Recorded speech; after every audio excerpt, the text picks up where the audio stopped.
or they see an enemy coming to destabilize us.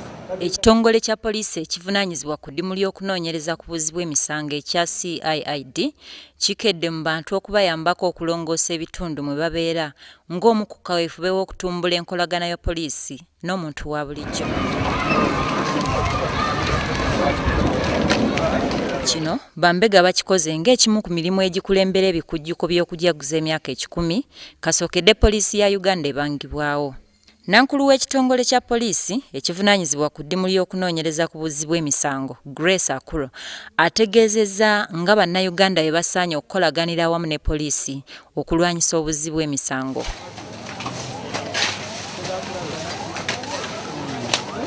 It is the community where we hit.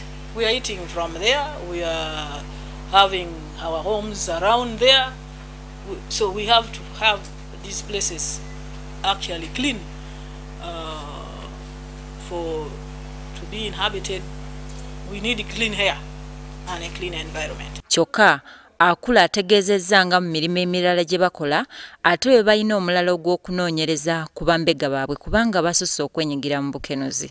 Complaints of mismanagement of cases by the public. So we are saying that we have agreed as police, the council, that the officers in charge of the division, which is the DPC, they must participate in the supervision of cases to ensure there is feedback. Poliisi erongoosezza ebifo ebirinaanye ekitebe kya Bambega ekibuli nga bagogodde emyala wamu n'okusaawa obusikosiko obubaddewo.